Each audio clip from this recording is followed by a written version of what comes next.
Le président du mouvement Nouvel Horizon Faso Sira, Cheikh Oumar Diallo, code, ne croit pas aux efforts de réduction du train de vie de l'État annoncés par le Premier ministre, Choguel Kokala Maïga. Il croit aussi que le Premier ministre est dans le dilatoire pour s'éterniser au pouvoir avec son fameux projet d'assises nationales de la refondation du Mali. En conclusion, le président du mouvement Nouvel Horizon Faso Sira invite Choguel Kokala Maïga à changer de stratégie ou à quitter la primature. C'était au cours d'une conférence de presse tenue le mardi 30 novembre 2021, à leur siège à Bamako pour faire des propositions de sortie de crise aux autorités de la transition. Selon Cheikh Oumar Diallo, il n'y a aucune garantie qu'en maintenant Choguel Kokala Maïga qu'il remplira sa mission. Le programme d'action gouvernemental proposé par Choguel aurait pu être un bon programme en temps normal. Mais, il passe très mal pendant une période transitoire, estime-t-il. Il en veut pour preuve que le programme de Choguel s'adapte au gré de la pression sociale, politique et internationale. Toute chose qui le rend illisible. Ce n'est pas tout. Le leader du mouvement Nouvel Horizon Faso Sira reproche aussi au chef du gouvernement de la transition des discours agressifs et isolationnistes, des agissements clivants qui divisent l'opinion nationale, la politisation de la lutte contre la corruption.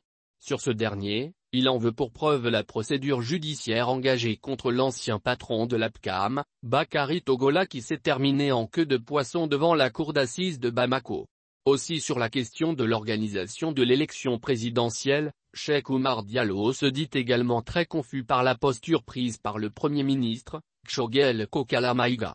Le mouvement Nouvel Horizon Faso Sira ne comprend toujours pas que le gouvernement continue à conditionner la tenue de l'élection à l'organisation des assises nationales de la refondation. Il y a un doute sur la capacité de Choguel à remplir sa mission, estime Cheikh Oumar Diallo. Cependant, le conférencier trouve que cette impasse est surmontable si des décisions fortes sont prises par le président de la transition. Pour lui, l'ouverture d'un dialogue direct entre le président de la transition et les forces vives est un pas dans la bonne direction. Il devrait être suivi, ajoute-t-il, d'un recadrage de la transition autour des missions essentielles suivantes, la recherche d'un plus large consensus autour des missions urgentes du moment, la définition d'un plan d'action clair et réaliste, la mise en œuvre stricte du dit plan d'action. Nous estimons que ces propositions, loin d'être exhaustives, concourent, d'une part, à stabiliser nos relations internationales et définir un plan de sécurisation du territoire et de retour de l'administration, d'autre part, à apaiser le front socio-politique et à lutter contre la cherté de la vie, ensuite, à recenser les réformes prioritaires et à les mettre en œuvre, enfin, à organiser les scrutins marquant la fin de la transition, a-t-il dit.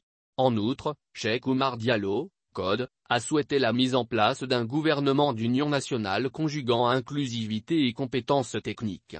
Pour cela, il a indiqué qu'il est nécessaire d'ouvrir un dialogue avec les forces vives pour le choix d'un Premier ministre, de donner une nouvelle crédibilité au gouvernement, d'assurer une plus grande inclusivité, de mettre un terme au bras de fer actuel entre, d'une part, le gouvernement et une partie des forces vives et, d'autre part, entre le gouvernement et la communauté internationale.